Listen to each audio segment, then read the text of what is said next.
Bienvenue. Nous vivons dans un monde où l'on juge et condamne sans cesse, souvent sur la vision que nous avons des actes de l'un ou l'autre. Peut-être pour se sentir supérieur.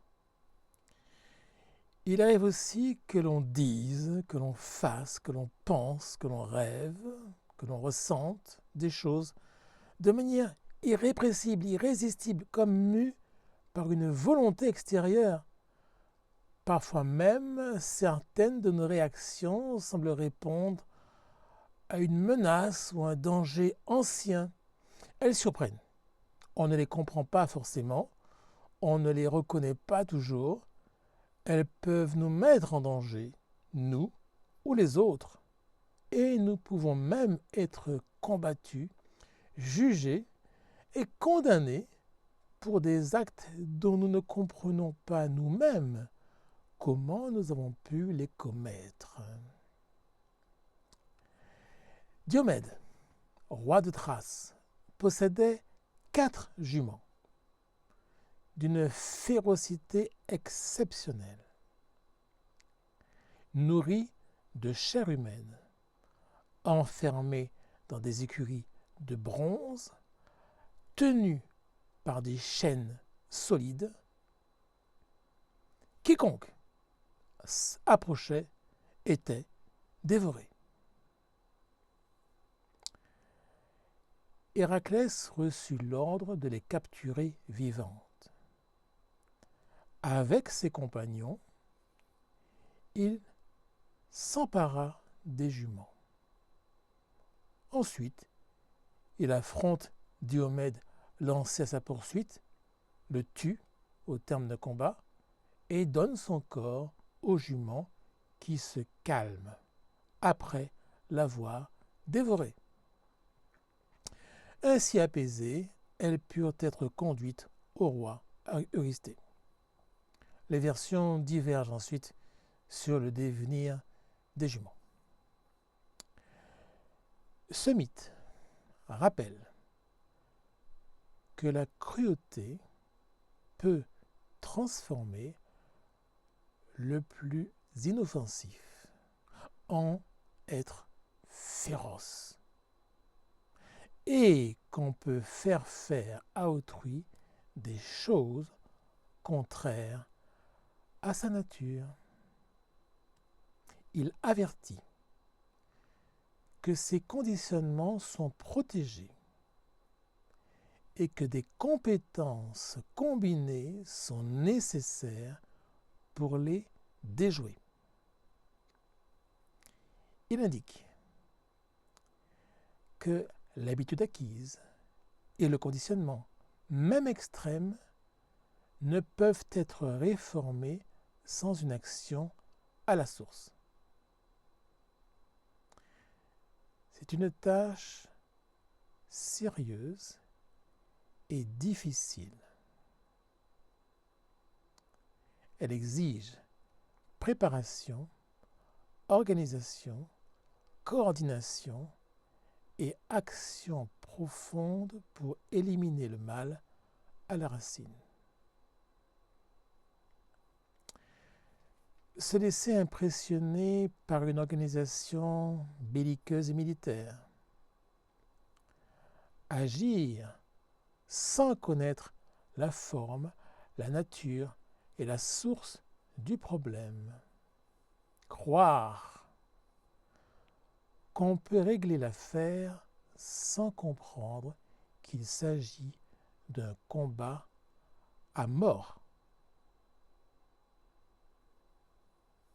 Penser qu'il suffit de s'en prendre aux juments. Toutes ces démarches sont inopérantes. Héraclès n'agit pas seul. Il rassemble les forces nécessaires pour l'assister et une fois les chevaux libérés, il peut combattre Diomède lancé à ses trousses. La lutte se termine avec la mort de Diomède, dont le corps est jeté en pâture aux juments.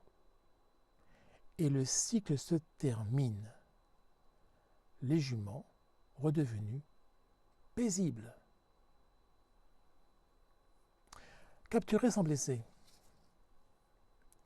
c'est comprendre que les juments sont les victimes, qu'il ne faut ni juger, ni condamner, ni punir. Il faut identifier qui tire les ficelles, qui est le véritable responsable du comportement incriminé. Ce mythe dit que juger suivant les apparences, c'est participer à la plus cruelle des injustices. Il rappelle qu'il faut rassembler compétences, capacités et aptitudes pour anticiper tout ce qui entrave la libération de celui ou celle qui est conditionné. On permet ainsi la reconquête du libre arbitre. Cela demande précision, vigilance,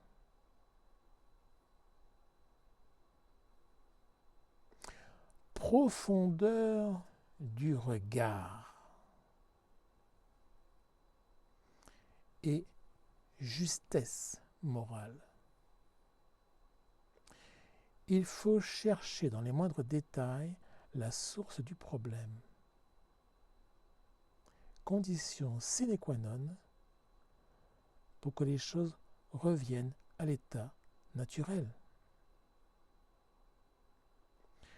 Nous sommes habitués à juger et à nuire, suivant les apparences.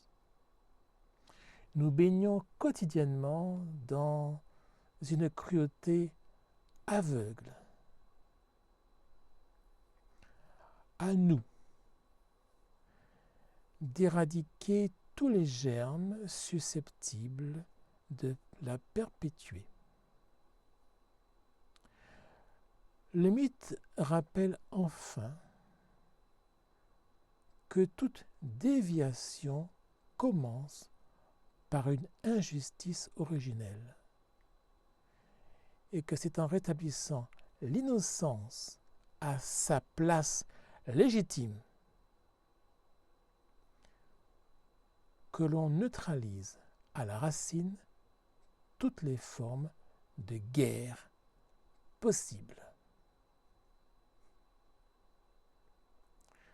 À bientôt.